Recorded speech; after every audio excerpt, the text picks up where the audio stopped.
მაღალი პოლიგონალური მოდელირება 3D გრაფიკის ერთ-ერთი მთავარი მიმართულებაა. ამ გაკვეთილში გავვლით TurboSMOS მოდიფიკატორს და მისი სწორად გამოყენების პრინციპებს. მოდით ახლა შევქმნათ მაცივრის მოდელი, გამოვიყენეთ box და აი ამ ადგილას დავაფიქსიროთ. შევცვლით ზომებს. გადავიდეთ Z-ხედში და ოდნავ შევასწოროთ. ასევე მოვახდენ იზოლირებას. მოდით ახლა დავაკოპიროთ ეს ბოქსი წინა მხარეს. ვინდა ჩვენი მაცივრის კარებები გამოვიყვანოთ. შევცვლი ზომას. ეს იქნება საყინულის კარები. ასევე გქონდეს ოდნავ მოშორებით და ახლა ეს ობიექტი დავაკოპიროთ ზევით. აქაც შევცვლი ზომას. ოდნავ შევასწოროთ, რომ ემთხვეოდეს თავარ კარკას. ესე დავაფიქსიროთ. მოდით ახლა მოვნიშნოთ 3 ობიექტი, გადავიყვანოთ edit polish-ში და ამასთან ერთად შევცვალოთ ფერი. რაც შეეხება ჩვენი გაკვეთილის მთავარ თემას, მოდით მოვნიშნოთ ძირითადი ობიექტი, მოვახდინოთ იზოლირება. მაღალი პოლიგონალური მოდელირების პარამეტრი მოთავსებულია edit polish-ში, მაგრამ ქვედა ადგილას გვაქვს subdivision surface-ი. მისი გააქტიურება ხდება use ნორმის მეშვეობით. ეს დავაკლიკოთ და დავინახავთ, რომ ობიექტს შეცვლება მდგომარეობა, ფორმა და რომ მივხვდეთ რეალურად რა ხდება ამ შემთხვევაში, აი ამ ხელსაწყოს გააქტიურების დროს, მოდით გამოვართოთ isoline display-ი და როგორც უყურებთ, ობიექტს რეალურად დაემატა პოლიგონების რაოდენობა და ამასთან ერთად მოხდა მისი დაჭიმვა, ანუ დამრგვალება. isoline display-ი ყოველთვის არის გააქტიურებული, რომ ამ დამატებულმა ხაზოვანმა სტრუქტურებმა ხელი არ შეგვიშალოს მოდელირების დროს. თუ მაგალითად გვინდა რომ უფრო მეტად დავამრგვალოთ და ობიექტი გავხადოთ გლოვი, ამ შემთხვევაში ჩვენ ვუმატებთ იტერაციას, ერთის მაგივრად მივცდოთ 2, როგორც უყურებთ, უფრო მეტი პოლიგონების რაოდენობა დაემატა და ასევე დამრგვალდა ობიექტი. შეგვიძლია კიდევ ერთით გავზარდოთ და აქაც უფრო მეტი სირბილე გვექნება ობიექტზე. ესე იგი, პირველი გვაქვს გააქტიურება, შემდეგ მოდის isoline display-ი, სადაც აჩენს აი ეს ხელსაწყო პოლიგონების რაოდენობას, რომელიც არის ყოველთვის გამორთული, რადგან ხელი არ შეგვიშალოს მოდელირებაზე და გვაქვს კიდევ იტერაცია, ანუ პოლიგონების დამატების საშუალება. და მოდის კიდევ ერთი მიმართულება, ეს არის show cage, რომელიც გვეხმარება უშუალოდ მოდელირების დროს.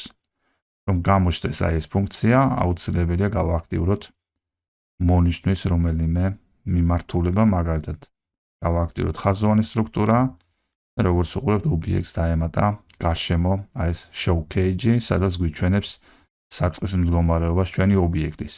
ამ შემთხვევაში უნდა ვიცოდეთ, რომ აი ამ ობიექტზე, სადაც გვაქვს უკვე შედეგი, ვერ ვნიშნავთ ამ ხაზოვან სტრუქტურას და მონიშნა ხდება მხოლოდ show cage-ის მიმართულებაზე მხოლოდ.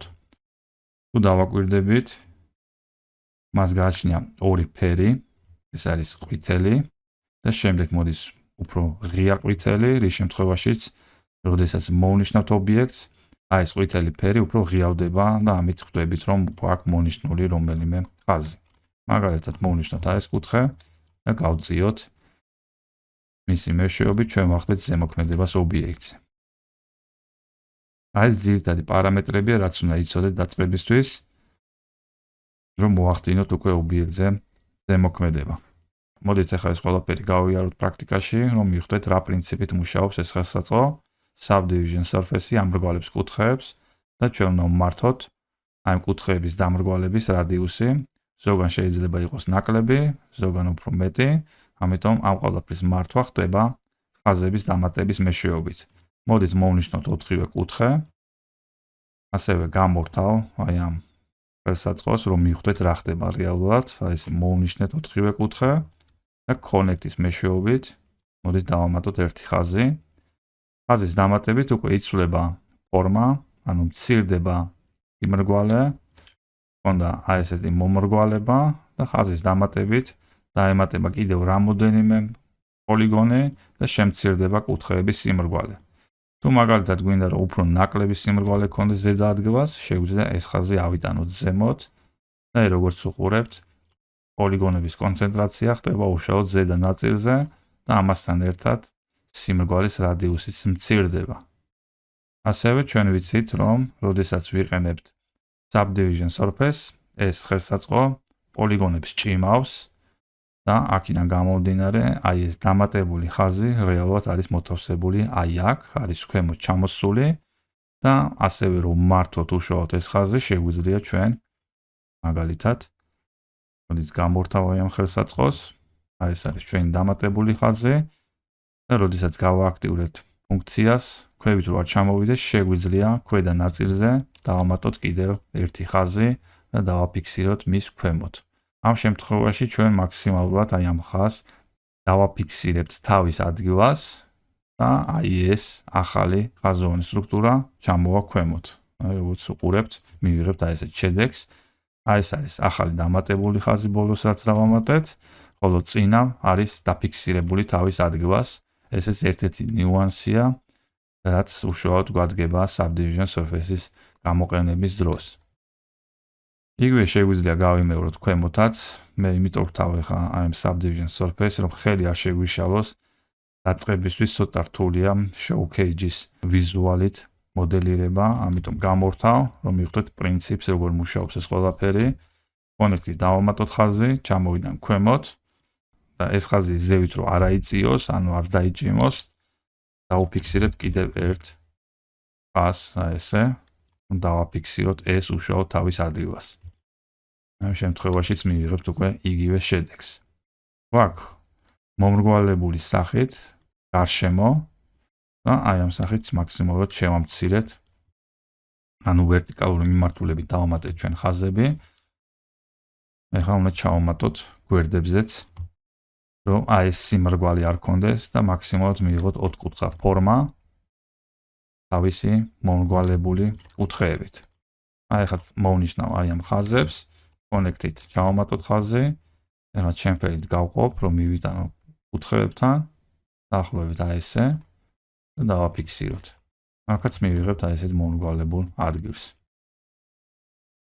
და იგივე გავიმეოროთ აქედან მხარესაც, აქაც არის ჩასამატებელი, აი ესე გარშემო მოვნიშნავ, კონექტით დავამატოთ და ჩემფერით გავყოთ კიდევ რამოდენიმე ნაწილად. მე როგორც უყურებთ, უკვე მაქსიმალურად მივიღეთ ოთხკუთხა ფორმა თავის მრგვალი კუთხეებით. თუ მაგალითად არ მოგწონს კონკრეტული ადგილი, აი როგორც უყურებთ, აქ უფრო მეტი მომრგვალების რადიუსია, ამ შემთხვევაში შეგვიძლია ჩვენ ან შევამციროთ აი ეს კუთხე, ავწიოთ უფრო ზემოთ, ამასაც ზევით ავიტან, გვექნება უფრო ნაკლები სიმრგვალე აი ამ ადგილას, როგორც უყურებთ, მთლიანი სიმრგვალების მართვა ხდება მხოლოდ ხაზების დამატებით. აი ეს არის მთელი პრინციპი ამ ხელსაწყოსი. აი ესე ჩამოვიტანოთ ქვემოთ, გვექნება ნაკლები სიმრგვალე. მისი გადაადგილებით ხდება გაზდა ან დაპატარავება კუთხეების. აი ესეთი კარგი ხელსაწყო გააჩნია.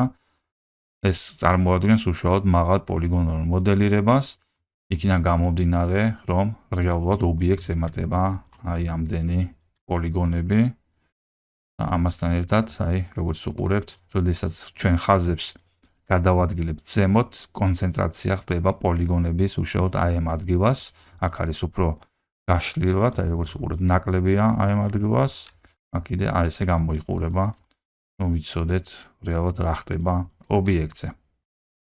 მოდით ახლა გადავიდეთ მაცივრის წინა მხარეზე, შევქმნათ კარების მოდელი. ამ შემთხვევაში მე უკვე გამოვიყენებ TurboSmooth, შევიდეთ მოდიფიკატორში, ავირჩიოთ TurboSmooth და გავააქტიუროთ. როგორც ხედავთ, ეს მოდიფიკატორი ახორციელებს იგივე მოქმედებას, მათ შორის განსხვავება არის მხოლოდ პრაქტიკულობა და ასევე მის შემთხვევაში ვხედავთ რეალურ პოლიგონების რაოდენობას. აი როგორც უყურებთ, იტერაციის გაზრდის დროს ხედავთ, როგორ იზრდება პოლიგონების რაოდენობა, რაც უშუალოდ edit polis subdivision surface-ში ეს ყველაფერი არ ქონდა. ასევე მისი მართვა ბევრად მარტივია, რადგან უბრუნდებით edit polis, ვახდენთ მოდელირებას და უშუალოდ აი ამ სიმბოლოს მეშვეობით ჩვენ ხედავთ საბოლოო შედეგს. თუ გავააქტიურებთ მაგალითად ხაზოვან სტრუქტურას, აქაც ჩნდება ზუსტად იგივე show cage-ი, ანუ საწყისი მდგომარეობა პოლიგონების, შეგვიძლია მოვნიშნოთ და უკვე გადავადგილოთ.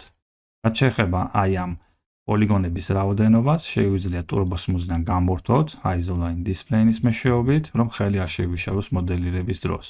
ეხლა დავუბრუნდეთ edit polis, შეგვიძლია აი ეს შედეგის მაჩვენებელი გამორთოთ და მოვახდინოთ მოდელირება. პირველ რიგში დავამატებ შუაში ხაზს, დავყოთ ორ ნაწილად, ეს იქნება სიმრგვალისთვის, მივიტანოთ კუთხესთან, ეს დავაფიქსიროთ, ასევე აი ამ მიმართულებითაც ახლა დავამატებ ხაზებს, მოვნიშნავ რინგით, კონექტით დავამატოთ და ჩემფერით გავყოთ ორ ნაწილად, აი ამ ადგილას დავაფიქსიროთ.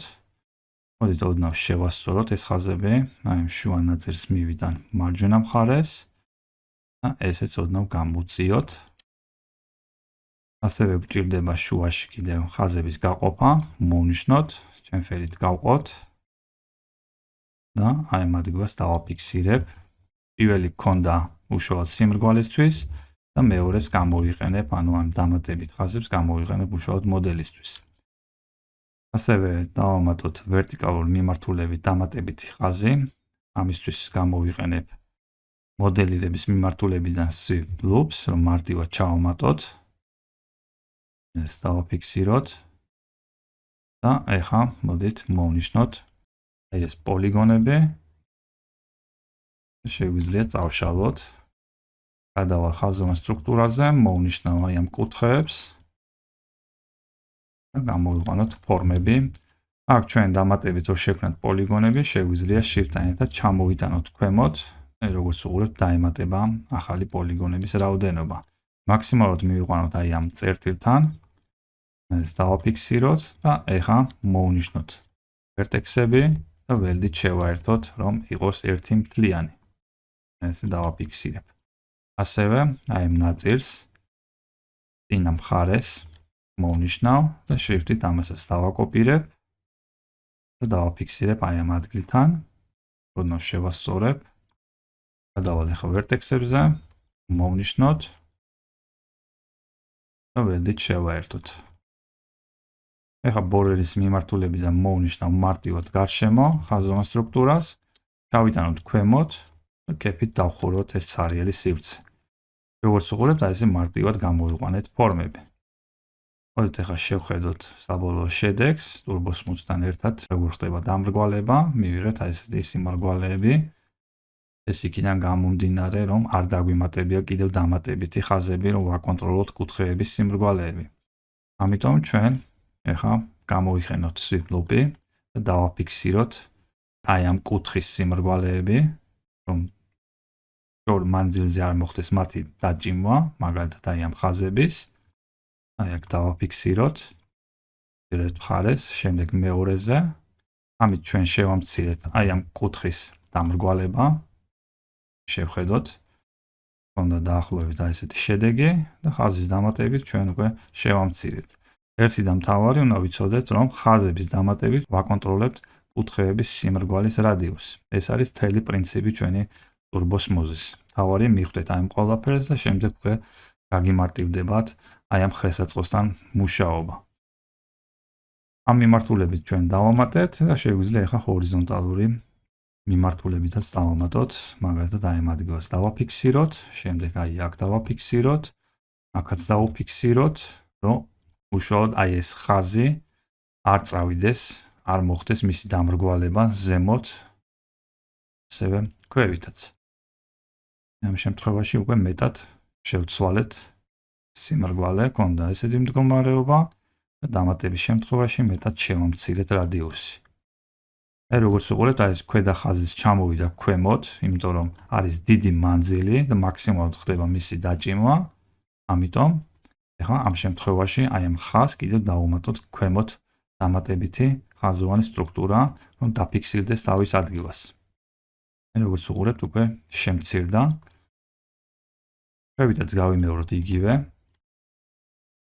აი როგორც უყურებთ, სადამდე ადის და არც კარგად გამოიყურება ეს სიმრგვალე, ამიტომ აქაც გვჭირდება დამატებითი ხაზოვანი სტრუქტურა. დავაფიქსიროთ 2 მივიღეთ ესეთი შედეგი. და მოდით ახლა შუა ნაწილზეც კიდევ დავამატოთ ხაზების რაოდენობა. აი ეგ შიგნით ჩავამატებ სვიფლობით. აი ეგ დავაფიქსირებ, რომ აი ეს ხაზი, აი ეს გვერდით და მხარე არ ჩამოვიდეს მაქსიმალურად ქვემოთ. აი ამ ხაზის მეშვეობით ჩვენ ვაფიქსირებ თავის ადგილას. შეგვიძლია კიდევ შუაში ერთი ხაზის დავამატოთ. მაგალითად აი ეგ დავაფიქსიროთ. მივიღებთ აი ესეთ მომრგვალებულ კუთხეებს. თუ მაგალითად არ მოგწონთ კონკრეტული ადგილი, შეგიძლიათ მარტივად აი გაწევის მეშვეობით, მოდით გავაქტიუროთ მაჩვენებელი და გავწიოთ ახლა დავინახოთ როგორც ვცვლით აი ამ კუთხის სიმრგვალეს. მაგალითად აი ესე დავაფიქსიროთ. ესეც ოდნავ გავწიოთ, რომ ორივე მხარეს კონდეს ერთნაირი რადიუსი. ფაქტიურად მივიღეთ უკვე საბოლოო შედეგი, აი ხაზების დამატებით ჩვენ მოვახდინეთ მაღალ პოლიგონალურ მოდელირება. და გადავიდეთ ახლა ზედა ნაწილზე. გავაქტიურებ ტურბოსმოს, აი ესე დავტოვოთ. ამ ზედა ნაწილს ახლა წავშლი და ჩვენი მოდელი დავაკოპიროთ მირორის მეშვეობით, მივუწევთ კოპირება და ასევე Z მიმართულებით რომ შებრუნდეს. ავიტანოთ ახლა ზემოთ, ესე დავსვათ. გადავალ ისევ edit polish-ში და აი ამ ნაწილს გავზდი, ავიდან ზემოთ მქონდეს უფრო გრძელი ობიექტი. მივიღეთ აი ესეთი შედეგი. ჩვენ ტურბოსმოზის მეშვეობით მოვახდინეთ კუთხეების დამრგვალება. წარმოიდგინეთ ჩემფერის მეშვეობით რამდენი მოქმედება უნდა გაგვეხორციელებინა, აქედან ჩვენ უკვე მარტივად მართავთ ხაზებით კუთხეების სიმრგვალეს. მაგალითად ოდნავ შევამციროთ კიდევ. როგორც უყურებთ, რომ მცირდება, როდესაც ქვემოთ ჩამოგვაქვს გაპატარავდა რადიუსი სიმრგვალის. აი ეს არის მთელი პრინციპი ჩვენი ტურბოსმოზის. იმედია ეს ყველაფერი გამოგადგებათ მოდელირების დროს. მადლობა ყურადღებისთვის. შემდეგ შეხვედრამდე.